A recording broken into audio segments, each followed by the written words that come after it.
Boa tarde a todas, a todos, boa tarde a mim. Nós estamos começando mais um seminário de orientação, hoje da mestranda Alissa Esperon Vivian, e a professora convidada para fazer a interpretação da apresentação dela é a nossa colega do Instituto de Ciências Humanas da Informação, professora doutora Márcia Carvalho Rodrigues. Ela é doutora em Memória Social e Patrimônio Cultural da UFPEL, 2017, mestre em Letras, Cultura e Regionalidade pela UX, em 2007, e especialista em Gestão da Informação Estratégica pela UX também em 2004. E ela também, assim como eu, é formada aqui na casa, lá nos idos de 2000, no curso de Biblioteconomia, na modalidade presencial da FURG. Ela é uma professora que tem um alto gabarito para falar sobre o que nós vamos tratar hoje, é uma das principais autoridades em patrimônio cultural, o livro como patrimônio cultural. Então, a Alissa tem uma tarefa importante hoje de mostrar para ela, apesar de elas se conhecerem bastante profundamente, mas a Alissa tem que causar como estudante do PPGH, tem que causar uma admiração da professora Márcia, porque é a nossa prata da casa, é a nossa principal representante sobre a história do livro, sobre a história enquanto patrimônio cultural. E a professora Márcia, quiçá um dia também será permanente no nosso PPGH. Esperamos que será uma excelente parceira, uma contribuição como já vem sendo, não oficialmente, mas já vem sendo, auxiliando vários e vários estudantes no mestrado profissional em História aqui na FURG. Então, seja muito bem-vinda, professora Márcia, muito obrigado por ter aceitado o convite.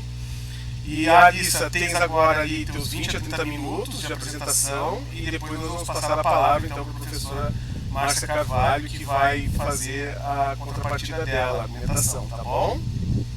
Tá bom, obrigada, Marlon, obrigada, Márcia. Vou compartilhar minha tela com vocês, rapidinho.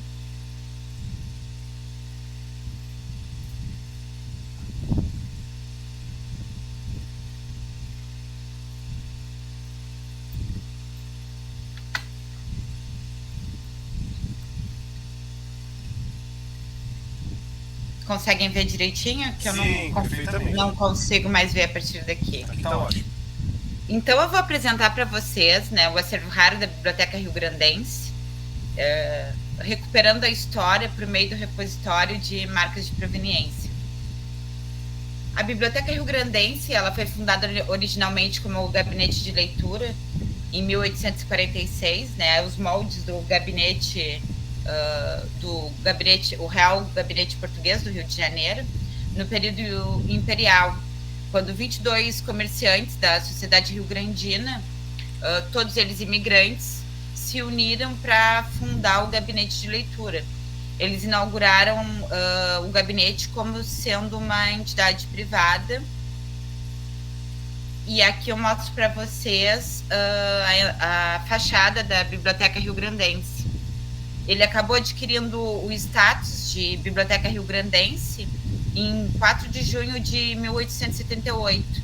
Ela comporta um acervo de mais ou menos 450 mil itens, entre 450 a 500 mil itens, entre livros, periódicos, mapas, objetos. Tanto os periódicos quanto os livros são nacionais e estrangeiros. Os periódicos da Biblioteca Rio-Grandense se destacam assim pela quantidade de periódicos que ela tem e pela qualidade dos periódicos. Assim, as coleções são muito completas de periódicos. Temos periódicos aqui que não existem nem na Biblioteca Nacional, apenas dentro da Biblioteca Rio-Grandense. E isso também acontece no acervo raro da biblioteca. Temos livros raríssimos dentro da biblioteca. O acervo raro, que foi pesquisado pela última vez em 1986, 87, se eu não me engano, ele já tinha 900 itens, mais ou menos, constavam como obras do acervo raro. Só que eu acredito que existam muito mais obras raras dentro desse acervo, porque existem salas separadas dentro da biblioteca, por exemplo, a Sala de Cultura Alemã, que tem obras em alemão, tem a Sala de Autores Gaúchos, que elas não foram analisadas assim na sua essência, dentro dos vários conceitos e critérios de raridade que a gente pode estabelecer para dizer que aquela obra é rara ou não. Então, eu acredito que a Biblioteca Rio-Grandense tenha muito mais obras raras do que a gente conhece na atualidade. A biblioteca percorreu vários endereços pelo município, até acabar se estabelecendo nesse prédio, no endereço atual, em 1902. Era o prédio da antiga Câmara Municipal do município. Ele foi reformado e, posteriormente, doado à biblioteca. Então, o que eu ressalto aqui o meu trabalho, né? Que, na verdade, muitos trabalhos publicados sobre a precariedade da cultura letrada no Brasil, no período oitocentista, eles normalmente falam justamente sobre isso, sobre a precariedade desses trabalhos, sobre a precariedade da cultura, dos leitores. Eles falam que não existiam muitos leitores nesse período no Brasil. E com as minhas pesquisas, pesquisando, por exemplo, um dos autores Abreu, ele fala muito sobre os pedidos de obras que podiam entrar no país, muitos pedidos que as pessoas realizavam para os censores, né? Que eles determinavam se aquela obra poderia ou não entrar em solo brasileiro. Existiam muitos pedidos como esse. Só um pouquinho, pessoal, que eu vou aceitar aqui quem está pedindo para entrar. Existiam muitos pedidos como esse de leitores brasileiros pedindo para que as obras pudessem entrar no país. Então, isso levanta dúvidas em questão de dizer que o povo brasileiro nos anos de 1800 não era muito letrado. Machado de Assis mesmo publicou no jornal O Futuro, em 1862, o seguinte, né? Ele fala: o nosso movimento literário é dos mais insignificantes possíveis. Poucos livros se publicam e ainda menos se leem. Aprecia-se muito a leitura superficial e palhenta do mal travado e bem acidentado romance, mas não passa daí o pecúlio literário do povo. Então, até os próprios autores falavam que no Brasil não existiam muitos leitores. Mas pesquisas recentes vêm comprovando que essa não é a realidade, né, dos brasileiros do século XIX. Por exemplo, entre 1860 e 1870 foi quando houve maior aumento na abertura de bibliotecas e espaços de leituras no Brasil. Só que a Biblioteca Rio-Grandense ela foi fundada em 1840. Então, a gente vê que ela estava na antiguarda intelectual. Mostra que mesmo que Rio Grande estivesse geograficamente distante, né, do centro cultural e político do Império, a cidade de Rio Grande ela possui um espírito intelectual e um centro cultural. A própria biblioteca oferecia salas para a comunidade, dando acesso para que pessoas pudessem ter aulas, tanto particulares quanto públicas, no secundário, e futuramente ela acabou oferecendo técnicos, além de oferecer as salas e permitir reuniões de agremiações locais no município. Então, vou falar um pouquinho para vocês sobre as marcas de proveniências bibliográficas, né? Então, o que são marcas de proveniência? A proveniência, quando a gente fala dentro da história do livro, da história...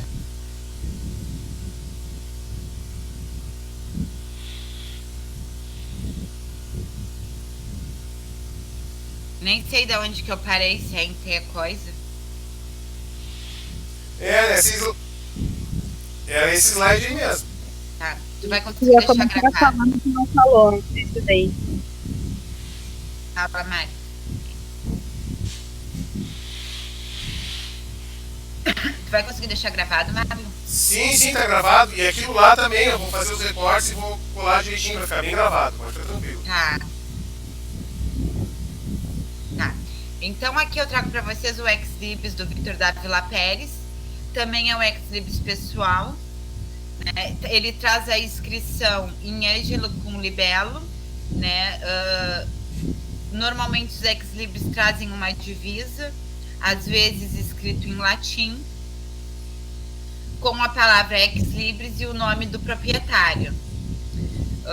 O Vitor Dávila Pérez tem um catálogo do Vitor Dávila Pérez, de um leilão que foi realizado dos livros que eram pertencentes à biblioteca particular dele. É considerado um dos catálogos mais rico, assim, de uma biblioteca que já foi leiloada em Portugal. Aqui eu trago o ex-libris do Alfred Tarleton. Ele fazia parte do exército inglês. Também é um ex-libris pessoal e heráldico.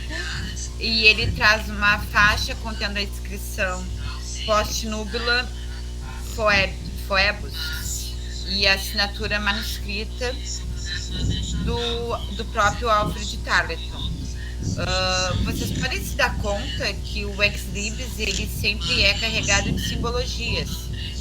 Ele sempre traz na sua ilustração algum tipo de simbologia escolhida ou pelo proprietário, pela pessoa que encomendou o ex-libris, ou pelo próprio artista que confeccionou a obra. Eles são considerados obras de arte miniaturas. Aqui eu trago também um ex-libris do Alfredo Ramel, também um ex-libris heráldico. Foi gravado por uma casa famosa, que é a Casa Stern, que funciona até hoje. E esse ex-libris ainda traz uma especificidade, que é a numeração ali embaixo, onde o proprietário da biblioteca poderia, por exemplo, botar o número de registro da obra do catálogo pessoal dele. Esse traz o número 1092. Então a gente pode deduzir que ao menos o Ramel tinha 1092 livros na biblioteca dele. São pequenas pistas, pequenos indícios, pequenos detalhes que a gente vai vendo nas marcas de proveniência, que vão nos dando indicação de quem eram os seus proprietários. Aqui eu trago um ex-dono de Angelo Caldonazzi. A palavra ex-dono significa que ele doou essa obra para a instituição. Aqui, no caso, ele doou a obra Divina Comédia do Dante Alighieri, e ele ofereceu a obra à biblioteca em prol do primeiro jubileu da Biblioteca Rio-Grandense, que aconteceu em agosto de 96. A gente pode ver que é um ex-dono todo escrito em italiano. E nas minhas pesquisas eu consegui descobrir um Angelo Caldonazzi, mais ou menos que viveu na mesma época. Ele era um maçom da loja Filantropia aqui de Rio Grande. Eu encontrei dados sobre ele. Segundo os dados que eu encontrei, ele era do grau 18 dentro da maçonaria. Eu encontrei esses dados na revista do Oriente, da própria maçonaria, produzida pela própria Patrícia, maçonaria. tens razão, sim. Aqui eu razão. trago 3 também dias o para Solidônio defesa. Leite. Ele era Aí, advogado, agora tu filólogo, esclareceu um pouquinho intelectual mais, brasileiro. porque já não é mais Além de orientação, ser no biófilo, caso. ele é A orientação considerado já foi um pai feita de e o todo trabalho já foi brasileiro, encaminhado. Clóvis Bevilacqua. Não seria substituição do Enquanto surgiu professor de para a orientação. 1916. Seria, na verdade, a No participação Solidônio Leite, na nós temos banca vários e a tipos de questão marcas de proveniência na biblioteca. efetivamente de promover Porém, a como por defesa exemplo essa anotação da estudante. manuscrita, Então, né, nesse que caso, acho que não diz caberia a que a orientação. obra é um clássico muito Até estimado, mesmo porque o único trabalho me deixado falou, em né, na português segunda-feira pelo agora, autor segunda ou Boaventura terça-feira, dia Machado. 31. Então Ele é falou a complicado, respeito assim, do porque eu também autor, não entendi bem o que a falou colega do queria, desenho, do o que a desempenho colega dos está caracteres, querendo.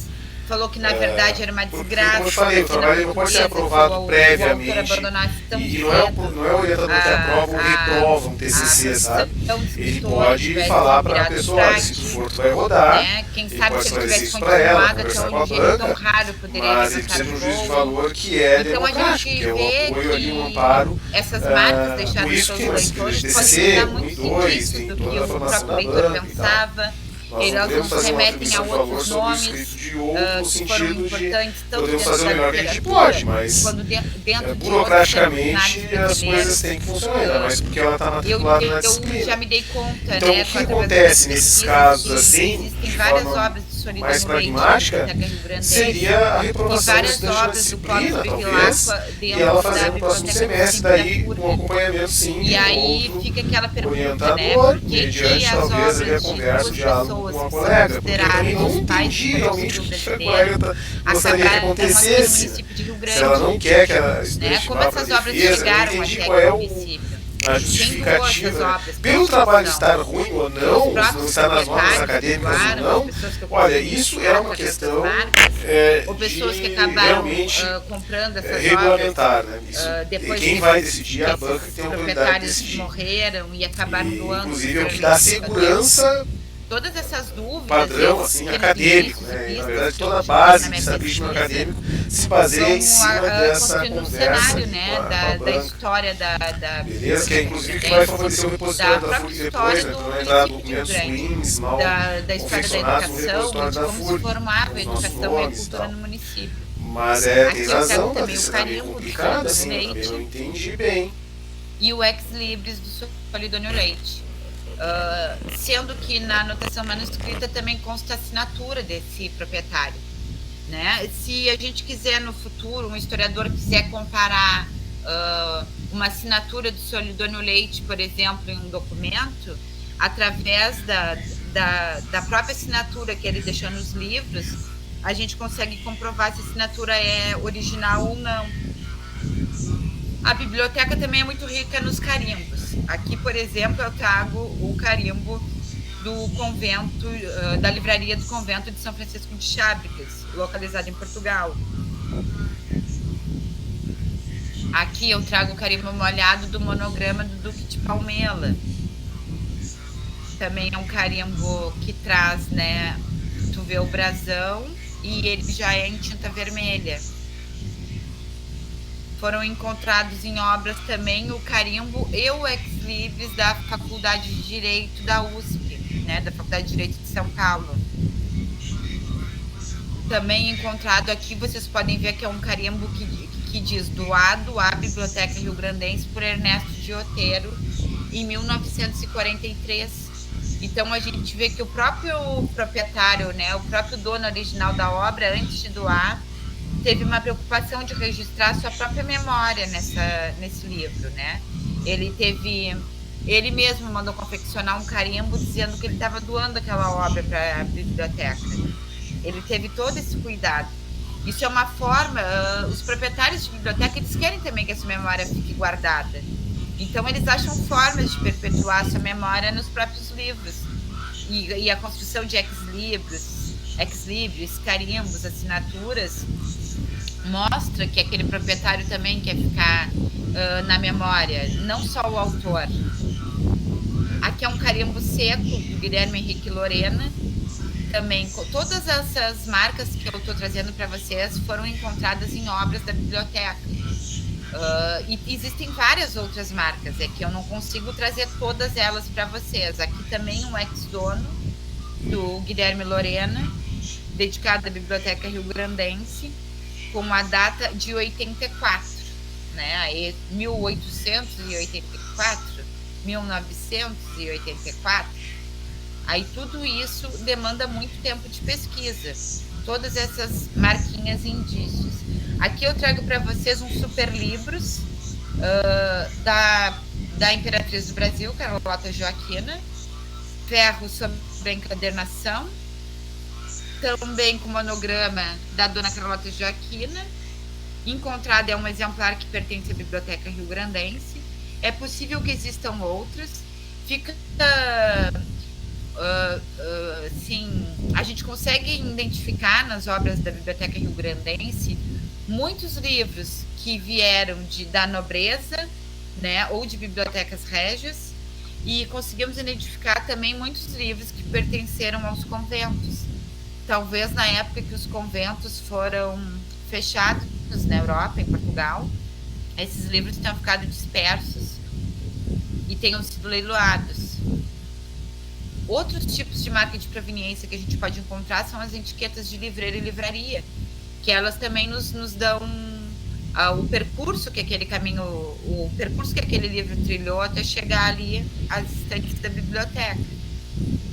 Existem muitas etiquetas provenientes do Rio de Janeiro, de Lisboa, etiquetas variadas. A gente vê também uma sobreposição de etiquetas, como por exemplo nesse slide.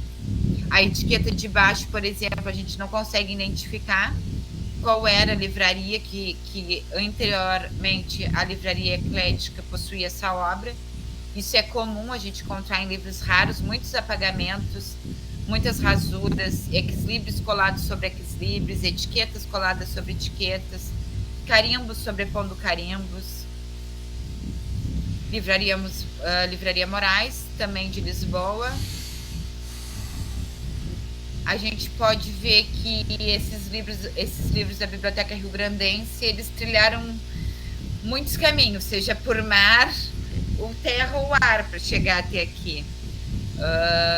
Eles são provenientes de vários locais do mundo e foram produzidos originalmente em muitos locais, como na França, Inglaterra, Estados Unidos, Alemanha. E aí eu trago para vocês aqui o que é o produto que eu estou desenvolvendo no meu mestrado, que é o repositório de marcas de proveniência da Biblioteca Rio-Grandense, que nada mais é do que uma base de dados sobre a biblioteca, sobre as marcas encontradas nas obras da Biblioteca Rio-Grandense.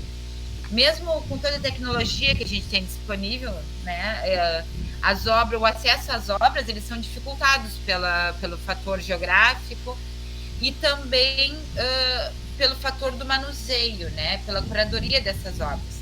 Quando a gente fala de obras raras, a gente está falando de coleções especiais, de obras delicadas, que tem que ter um certo cuidado a manusear essas obras. Então, quando a gente constrói um repositório temático, como é o caso do repositório que eu estou desenvolvendo, a gente auxilia na pesquisa histórica, a gente auxilia a outras instituições que têm essas obras no seu acervo e não conseguem identificar quem são os proprietários dessas obras. A gente consegue comprovar que aquela obra pertence à Biblioteca Rio-Grandense, no caso de furto. A gente consegue ensinar a história através das marcas de proveniência, utilizando as marcas de proveniência como uma fonte histórica. E criar esse repositório, ele facilita muito, tanto o estudo quanto a pesquisa e ainda a disseminação das obras da Biblioteca Rio-Grandense. O grupo GPIM, que é o Grupo de Estudos de Pesquisa, Informação e Memória da FURG, em 2019 começou uma pesquisa desenvolvendo um sistema de armazenamento e reconhecimento de marcas de proveniência bibliográfica. E o repositório de marcas de proveniência, ele vai fazer parte desse sistema. Ele vai compor esse sistema de armazenamento e reconhecimento de marcas.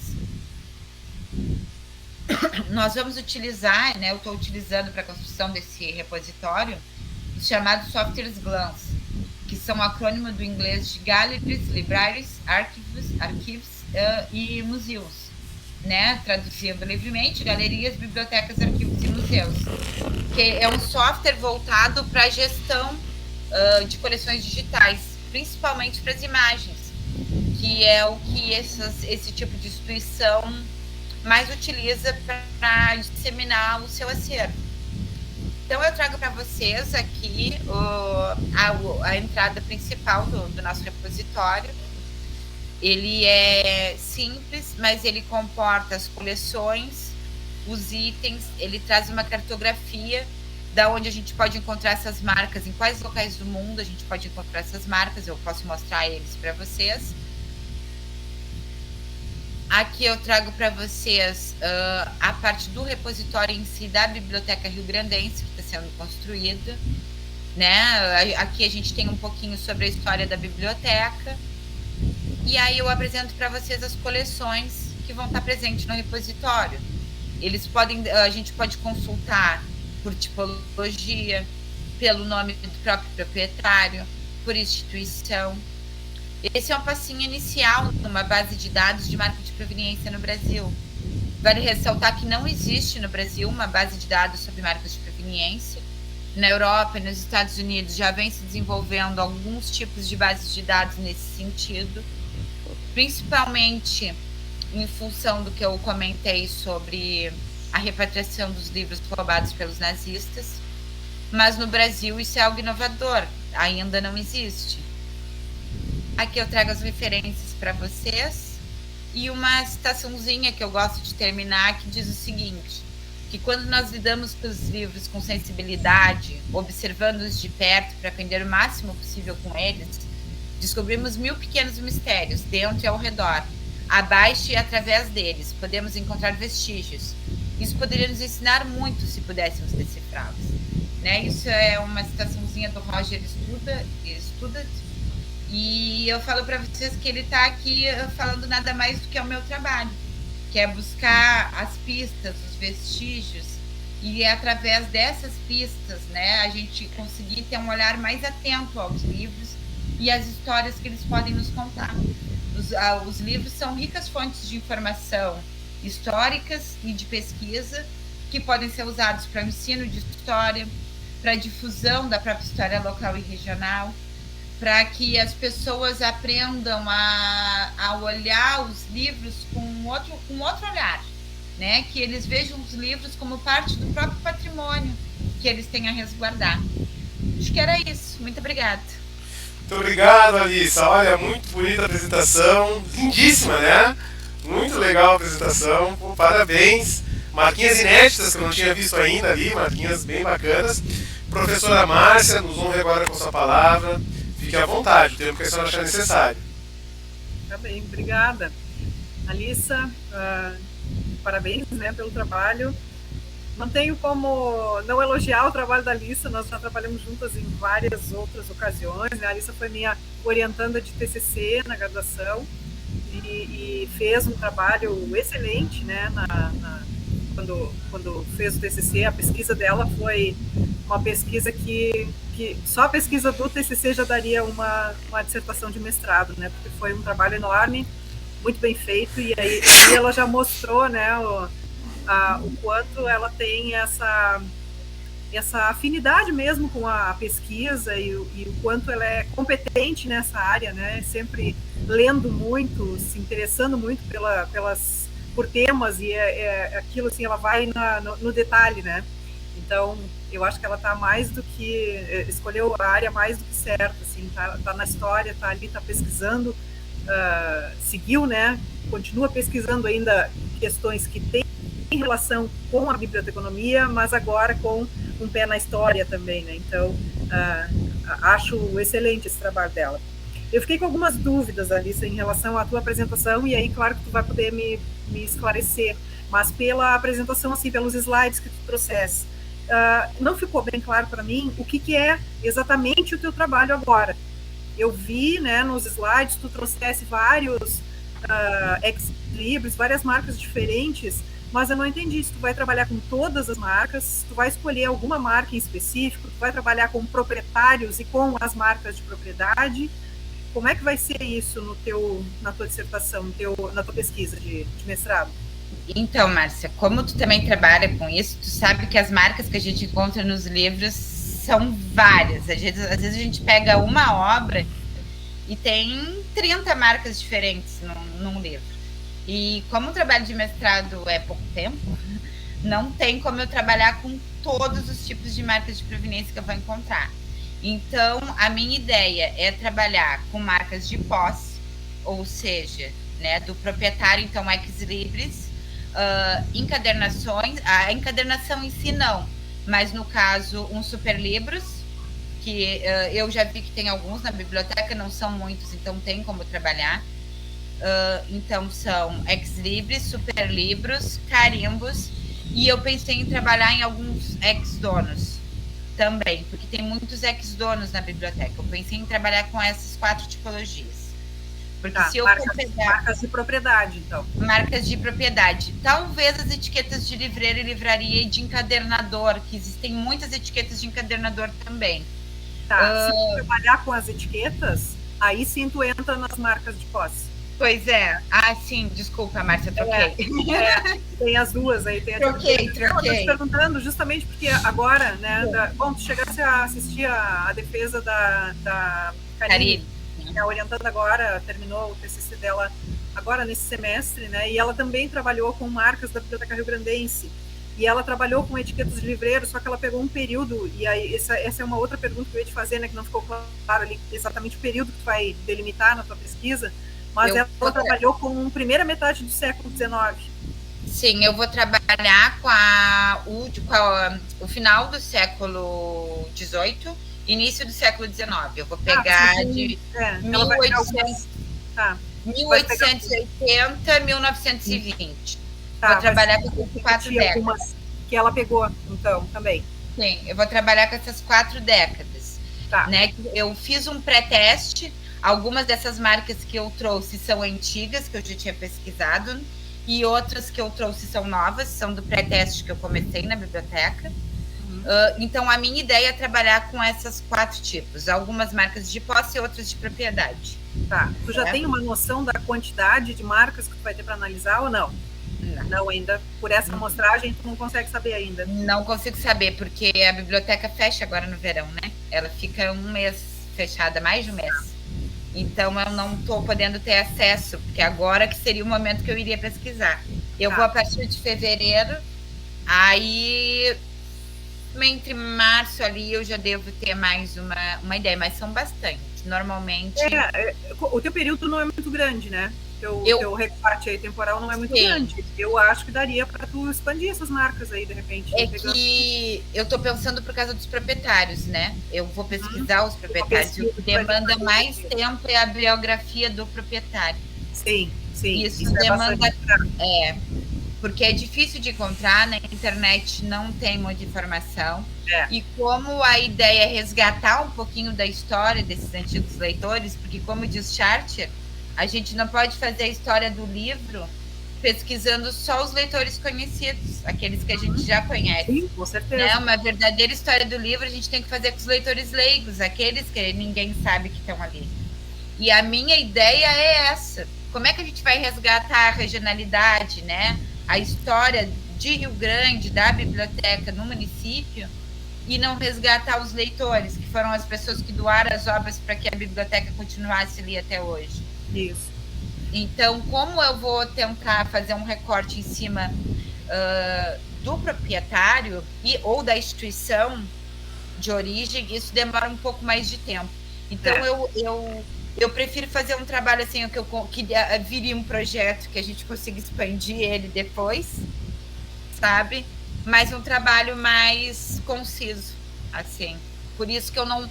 Se der, tu me conhece, né, Márcia? Tu sabe que se der de expandir, tu sabe não, que eu acabo expandindo. Né? De repente, eu acho ali poucas marcas, a gente só vai ter a realidade de verdade quando a gente começa... Eu te perguntei isso justamente porque agora, quando a gente teve a experiência com a Karine, ela tinha 137 livros para analisar dentro desse recorte temporal que ela fez. E desses 137, ela elegeu 3 marcas, né, que ela ia fazer análise. Ela tinha ficado com uma no início, e aí, pela escassez, a gente ampliou, e mesmo assim, ela ficou com 20 livros de amostra no final, e desses 20 livros, ela analisou 25 marcas, né? Claro, foi um TCC, então é um trabalho maior, né?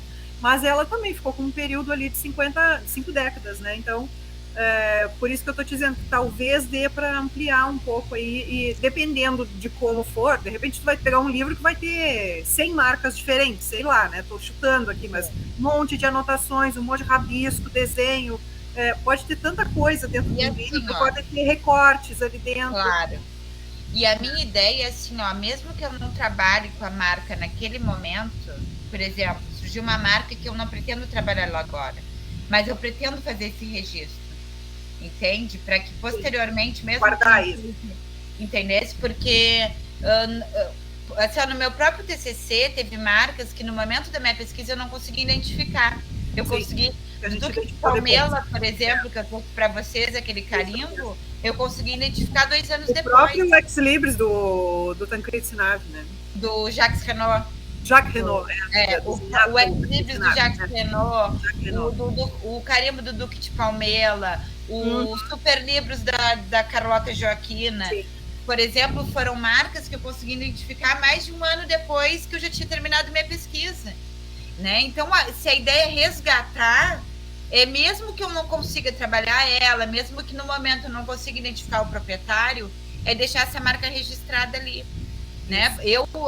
De repente vem outro alguém, né? Continua a minha pesquisa, eu mesma ou outra pessoa. Sim, a sim. ideia é essa. Uma outra pergunta que eu ia te fazer em relação a outras fontes para estudar esse período que tu escolheu, né?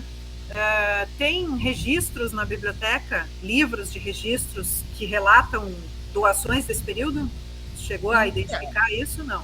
Então, na verdade, eu descobri que tem um catálogo, tá? Só que um catálogo antigo do gabinete de leitura, só que ele vai até antes do período que eu estou pesquisando. E não tem a continuidade dele? Não, aí não tem a continuidade dele. Existe alguma coisa, eu sei, em jornal, que mas aí eu teria que me dedicar a pesquisar os jornais, porque eu sei que usualmente doadores publicavam, que a própria biblioteca publicava no jornal que estava recebendo aquela obra de doação do fulano, e existe alguns livros ali que eu vi na biblioteca, só que eu descobri esses livros um pouquinho antes da biblioteca fechar, e eu não consegui ter acesso a eles ainda, mas pretendo cruzar essas informações. Eu ia te sugerir isso mesmo, né? Tu cruzar essas informações, porque os livros de registro aí, eles vão te ajudar a identificar até algumas marcas, né? Sim, pretendo cruzar essas informações. Na verdade, eu sei que os livros as marcas não são registradas no catálogo da instituição. Não, eu acredito que não. Não lembro, assim, a catalogação era muito simples. Não, as fichas catalográficas do acervo ali da Biblioteca Rio Grandense são fichas bem simples, nível de descrição 1. Para quem é da biblioteconomia, nível de descrição 1. Normalmente a gente consulta o da Vera, da Sila, sabe? Aquele levantamento eu acho que está mais completo do que as fichas. Para título de curiosidade, esse? Esse Só livro. que é que nem eu falei, né? Esse livro foi publicado em 1987. Sim. E foi a última vez que alguém, né, com um certo grau de especialidade sobre obras raras pesquisou no acervo raro. Trabalhou com isso, sim, para identificar essas obras e separar do acervo. Exatamente, essa foi imagina, né? Fazem daqui a pouco quase 40 anos que esse acervo foi pesquisado pela última vez. Uma outra pergunta que eu ia te fazer é em relação a isso, assim, se tu sabe, eu não saberia te dizer, né? Mas dentro do acervo, se não tem obras, acredito que deva ter, que não estão lá na coleção, na sala de obras raras, mas que correspondem a esse período que tu está pesquisando. Sim, tem. Que estejam no acervo geral. Tem, por exemplo, tem uma sala ali que tem livros tem livros em língua alemã, tem livros potencialmente raros ali, eu sei que tem livros com vários ex-libris, só que é impossível... De outras coleções, não da sala de obras raras, né? Não da sala de obras raras.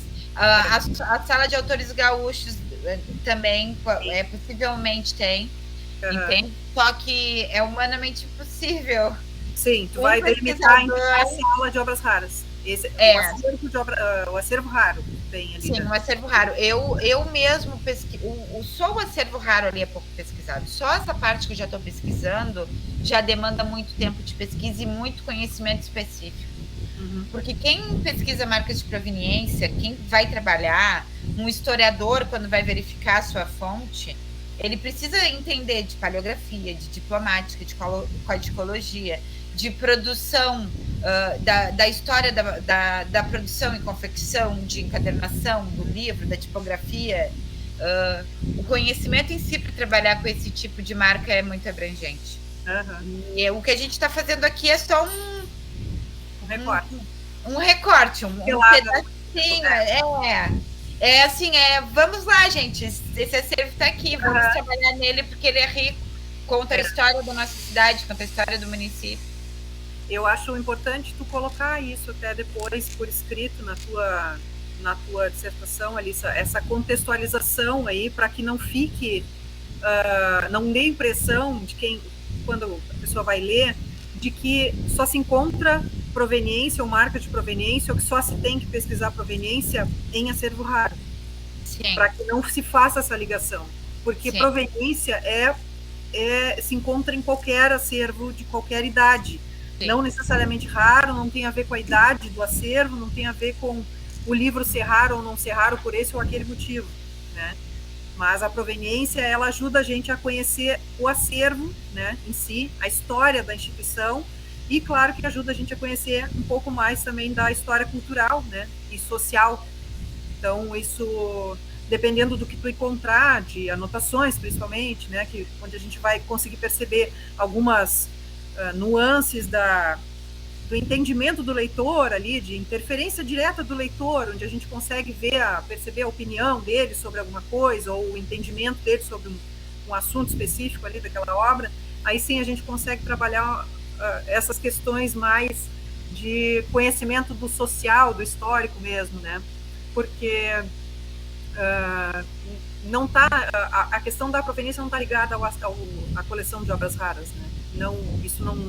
Sim, todo objeto, seja ele proveniente do museu, do arquivo, da biblioteca, ele é passível do estudo de proveniência. Eu acho que é bom tu enfatizar isso na tua dissertação, né?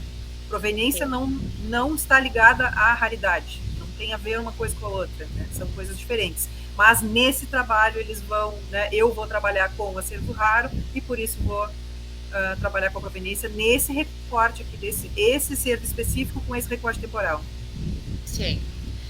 Não, até porque ali o acervo da Biblioteca Rio-Grandense, ele comporta fotografias, mapas, outros itens, né? Mapas históricos da Biblioteca Rio-Grandense é um absurdo, jornais, né? E todo esse acervo pode ser no futuro que venha compor essa base que eu estou desenvolvendo da Biblioteca Rio-Grandense. A ideia, na verdade, é essa. É que a minha base de dados no futuro abarque todas as marcas da biblioteca, né? Para que a biblioteca tenha maior visibilidade, para que os próprios professores de história passem a utilizar o acervo da biblioteca, por exemplo, para constituir suas aulas. Né? Existe toda uma pedagogia do livro raro que pode ser trabalhado com um acervo pelo professor de história, por exemplo. Exatamente. Uma das perguntas que eu ia te fazer, ela era exatamente sobre isso, assim, quais possibilidades que tu vê de uso dessas marcas e da identificação dessas marcas, né? Qual é a contribuição que isso tem, pedagogicamente falando, para o ensino da história, né? Que é está no programa de mestrado em História.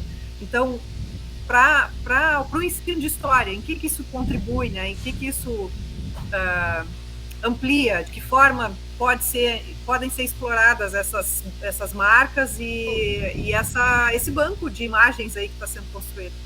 Para começar, assim, tu pode ensinar os teus alunos a ter uma análise crítica da fonte, né? A gente está num momento de fake news aí, ó, olha o que aconteceu comigo agora, entendeu? A gente está num momento de fake news, onde invadem, onde estamos sofrendo invasões e sendo agredidos virtualmente, né? Então, assim, ó, para começar, um professor de história pode utilizar o acervo como uma forma de ensinar o aluno como ele buscar se aquela fonte é verdadeira ou não, né?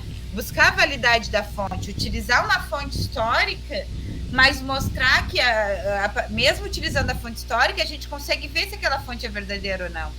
Por exemplo, foi leiloado há pouco tempo um documento como sendo do Galileu, leiloaram por milhões de dólares de documento, e pouco tempo depois, através da análise da marca d'água no papel, conseguiram provar que era falso.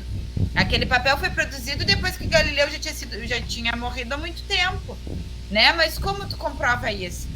Analisando o papel que tu está utilizando, né? E toda fonte histórica a gente pode fazer essa analogia. Será que essa fonte é verdadeira? Será que alguém não falsificou? A tinta que foi utilizada para pintar aquela tela existia naquele período? Sabe? O tecido feito para confeccionar aquela bandeira, né? A gente tem uma bandeira lá na Biblioteca Rio-Grandense da Revolução Farroupilha. Dizem que é o sangue do Farroupilha, que a bandeira tem manchas, né? E ali na instituição contam que é o sangue de um Farroupilha, né? Mas peraí, se a gente fizer um exame de DNA, a gente vai comprovar que aquilo ali era sangue, né? Isso é uma forma de tu analisar criticamente a fonte. Tu estudar a proveniência da fonte é tu estudar a origem, o percurso, né? Aí tu tá validando aquela fonte. E todo historiador, para validar sua narrativa, precisa de fontes fidedignas, né? Como é que o historiador vai construir toda uma narrativa e as fontes dele são falsas?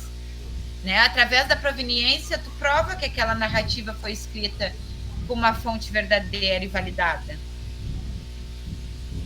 Tem contato que fomenta o turismo, a cultura. É verdade, é isso mesmo. A gente consegue estabelecer uma série de relações aí, né? Só com a análise das marcas e tudo, a questão da trajetória, da localização geográfica, do percurso mesmo percorrido, né? Por quem passou, e é bem interessante, assim, o estudo, o desdobramento disso, né? Dessas coisas que a gente vai descobrindo, né? Ao longo da pesquisa de proveniência. Eu ia te perguntar uma outra coisa agora em relação aos autores, mas eu não anotei na hora, sobre a pesquisa com as autoridades, né? Com os autores. Tu tens fontes específicas onde tu vai pesquisar esses autores, ou é uma pesquisa, né, tu já tem alguma sistematização, uma metodologia sobre como tu vai fazer a pesquisa com desses autores aí, desses proprietários? Dos proprietários, dos autores, desculpa, os autores dos livros. Proprietários? Então, eu estou fazendo primeiro uma pesquisa geral no Google, depois eu estou usando o VIAF, VIAF, se eu não me engano. Eu estou usando o VIAF, e tem um outro, eu acho que é MyHeritage, alguma coisa assim. Ai, desculpa, eu não vou lembrar agora de cabeça o nome de um outro site, que é uma base de dados confiável também, para busca de nomes que eu estou usando. Aí, por exemplo, eu encontrei ali da Corina Otero, porque eu encontrei um outro ex-dono, que eu não trouxe para vocês, mas do Miguel Lemos, para Corina Ribeiro. Aí, procurando, eu descobri que, na verdade, Corina Otero nasceu Corina Ribeiro. E aí, de casamento, virou Corina Otero. Sabe? É tudo assim, tu vai correndo atrás das pistas, tu vai tentando adivinhar, aí tu faz uma conexão aqui, quando fechou, eu acho que Eu perguntei justamente porque eu sei da dificuldade que é encontrar essas personalidades gaúchas, né, e principalmente as locais. É bem complicado de encontrar informações sobre elas, né, então por isso que eu te perguntei onde tu estavas fazendo a pesquisa, onde tu estava fazendo. Eu estou fazendo nesses dois sites, mas aí nas aulas do Marlon eu aprendi que a gente pode pesquisar no cemitério. Também. Entendeu? Aí, além disso, tem aquelas fontes que há um tempo atrás a gente fez uma postagem, eu fiz uma postagem pro site do Proveniência, né, do grupo de pesquisa, sobre os escritores, autores gaúchos, personalidades, né, e tem uma fonte que eu considero bem interessante aqui para Rio Grande, que é o Vultos do Rio Grande, né. São poucos livros com aquelas características ali, como o do Vultos do Rio Grande. Claro que ele enfatiza personalidades ilustres, né, políticos, pessoas importantes da área do comércio, da maçonaria, e nem todos vão estar contemplados ali, mas é uma fonte bem interessante para usar. Acredito que se tu não encontrar exatamente a pessoa ali, como no caso dessa, né, que tu citou agora, a Corina Otero, que é a Corina Ribeiro, de repente, indo na família, né, indo lá na raiz da família, tu identifica, né, essa pessoa ali ao longo do texto, tu consegue identificar ela, porque eu sei que é bem complicado realmente trabalhar com as pessoas da região mesmo, locais, assim, não se encontra informação mesmo. Tu tem o Vultos do Rio Grande para me emprestar, né? Tenho. Tenho, sim. Eu tenho essa postagem, imaginei que tu tivesse. Não, eu tenho os 3 volumes. Eu comprei eu tinha um volume só, que era do meu pai, e ele me deu. E aí eu acabei comprando os outros 2 volumes para ficar com a coleção toda. Mas tem outros dicionários, né, de escritores, de autores gaúchos aí, que são bem importantes também quando a gente está pesquisando essas personalidades aqui do Rio Grande do Sul, né. que não são tão conhecidos fora da região, muitas vezes, que não aparecem em dicionários de outros lugares. Um dicionário brasileiro, de repente, não vai citar, né, alguém daqui, da cidade. Então, Tá bem, valeu a dica. Já anotei. Não, pode contar. É Sabe, que falando isso, eu me lembro da época, quando eu estava no mestrado, eu fazia pesquisa sobre livros raros lá da Universidade de Caxias do Sul. E aí, pesquisando os livros raros lá, na época, claro, lá eu terminei o mestrado em 2007, né, já faz bastante tempo, não se tinha todo esse recurso de informação que se tem hoje em dia, de internet, essa facilidade que a gente tem agora. Eram poucos catálogos, e os catálogos não tinham muita informação sobre autores e a justificativa, muitas vezes, de por que aquele exemplar se tornou raro na biblioteca tal, né? Porque só por questões de idade do livro, ou o exemplar da biblioteca tal, ele aqui nessa biblioteca ele é considerado raro porque ele tem uma dedicatória.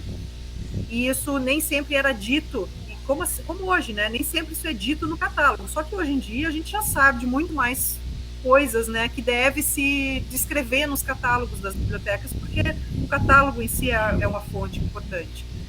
Mas na época eu tinha as minhas fontes de fora, assim, então eu tinha uma bibliotecária, que agora eu não lembro mais nem o nome dela, era uma bibliotecária da Biblioteca do Senado, lá em Brasília, e eu me correspondia com essa bibliotecária por e-mail. E na época ela tinha, como na Biblioteca de Caxias não tinha, e se não me engano a URGS também não tinha, na época um dos dicionários que eu precisava consultar era um dicionário de autores, por isso que eu te falei agora do Rio Grande, dos dicionários, né, daqui de autores gaúchos. Ela tinha lá, fazia parte do acervo deles, ela pesquisava os autores que eu precisava conhecer, saber para fazer a descrição, né, e para identificação de raridade, e me mandava xerox por correio. Por correio. Olha a trabalheira, né? Sim. Assim, não, a internet facilita, né? Por isso também que a gente pensou, que eu pensei na construção, né, do produto que eu desenvolver ser o repositório digital. Sim. Justamente porque a gente acaba com as minhas pesquisas, uma parte interessante que eu deveria ter mostrado é a cartografia das marcas ali, que vai ser possível no repositório, sim. É a gente identificar em qual outro lugar do mundo tem uma obra com aquela mesma marca. Então a gente pode remontar bibliotecas que há muitos anos foram diluídas de forma virtual, né? Sim. A base de dados. Eu só estou inicialmente montando um repositório temático de marcas de proveniência, mas eu espero que esse repositório seja um pontapé para desenvolvimento de outras pesquisas relacionadas a isso. Sim, com certeza. O Brasil é carente de tecnologias de fontes históricas. Uhum. A gente tem carência, as bibliotecas, as instituições, apesar da gente já estar desenvolvendo, né? Tem muitos projetos legais da própria BN, tem a BN Digital, tem muitos projetos legais, tem várias instituições aí que estão migrando para o espaço virtual, né? Para o cyberespaço. Não é a realidade brasileira ainda das instituições terem seus catálogos disponíveis, né? Então a gente faz como bom brasileiro que a gente dá um jeitinho, faz com o que tem e desenvolve como pode. Então, a ideia é que, assim, o repositório seja só um pontapé inicial para que outras instituições possam também criar suas bases de dados, né? É um pontapé inicial aí, para que surjam bases de fontes de pesquisa, para facilitar tanto a vida do pesquisador quanto do professor em sala de aula, para que ele possa tornar essas aulas mais atrativas. Né? A gente fala muito da cultura, a gente separa a cultura erudita da cultura popular, mas por que a gente faz essa separação? Né? Não deveria ter essa separação, porque quem gosta de cultura popular não pode gostar da cultura chamada erudita e vice-versa? Não é a realidade. Né? Então, se a gente aproxima, é a cultura de todos. Não é a cultura feita para esta pessoa ou para aquela pessoa, é uma cultura feita para todos. Só para eu fechar, então, não vou ficar te incomodando muito aqui com minhas perguntas, né? Mas Eu gosto bastante desse assunto, né? Gosto do tema.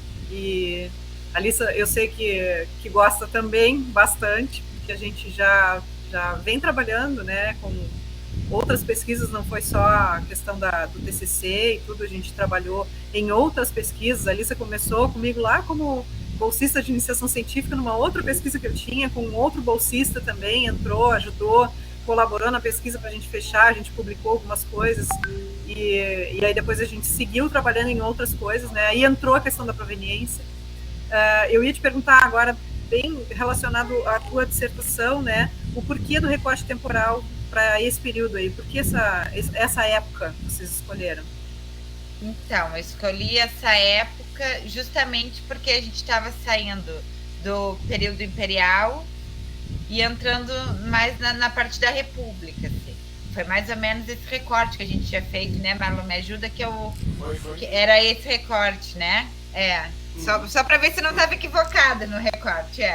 A gente tinha feito esse recorte, né? Até porque a gente sabe que Rio Grande aqui era meio favorável, acho que é um império.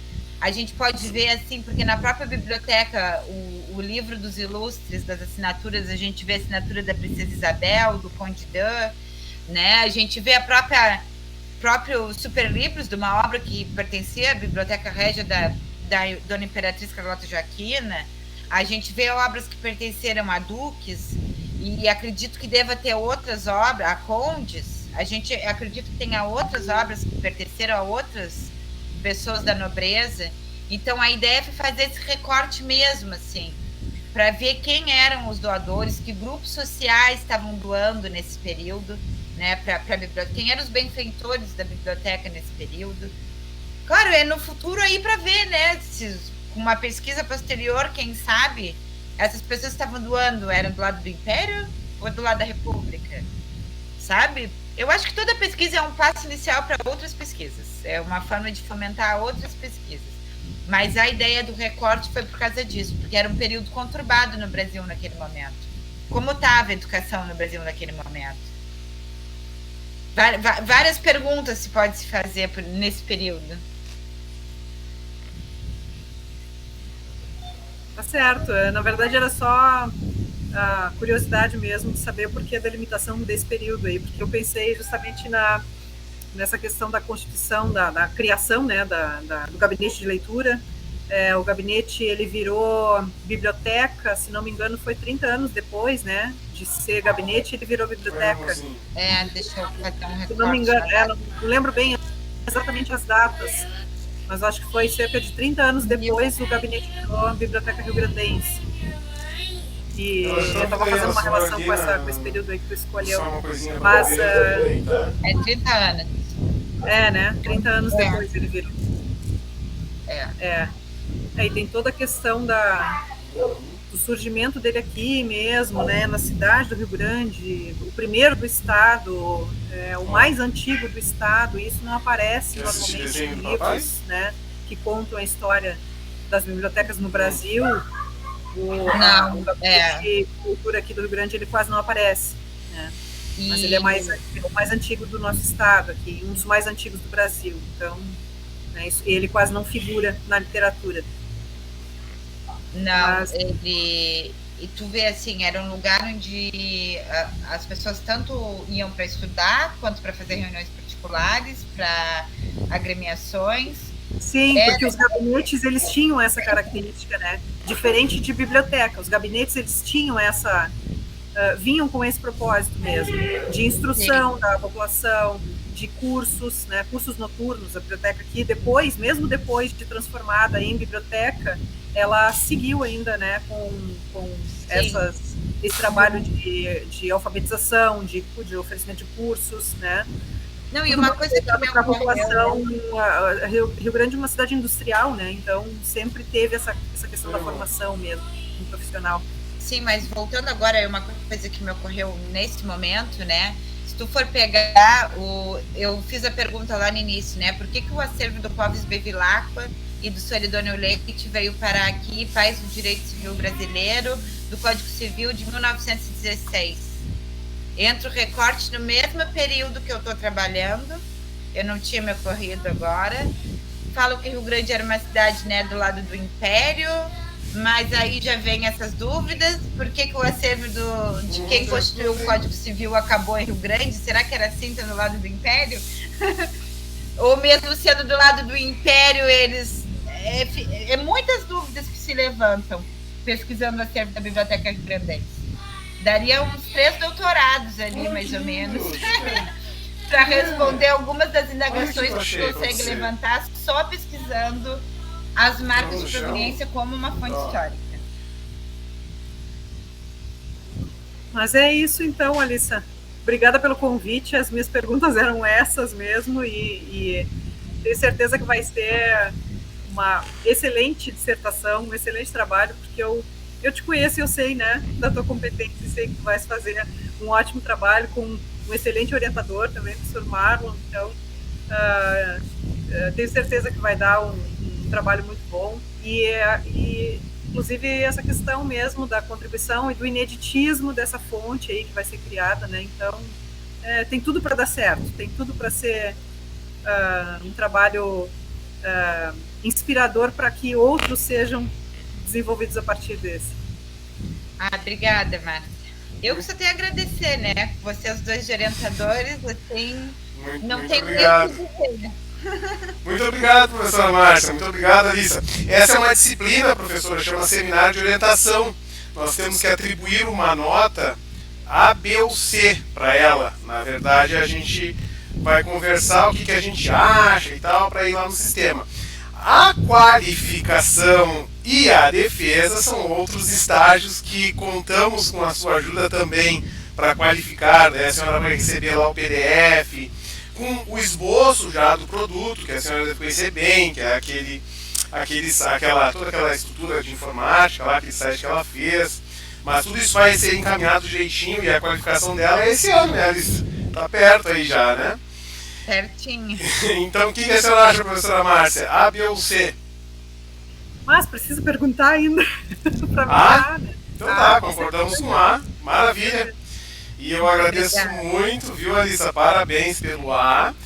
Presta bastante atenção nessas, isso vai estar gravado, está tudo gravado, então ela fez várias considerações ali que no calor da hora a gente vai passando, mas tu reassiste a gravação que tu vai te ligar e vai colocar ali no teu trabalho, bem tranquilo, viu? Tá, até anotei também para não esquecer. Maravilha. Bom, batemos nosso teto aqui, de 1h30 a 2 horas, que é o que a gente tinha previsto. Agradeço muito a professora Márcia, agradeço a Alissa e vamos ficando por aqui. Mariana, muito obrigado, Mariana, por ser nossa plateia virtual. Ficamos por aqui e nos encontramos depois da qualificação, com certeza. Um abraço para vocês, tchau, tchau. Tchau.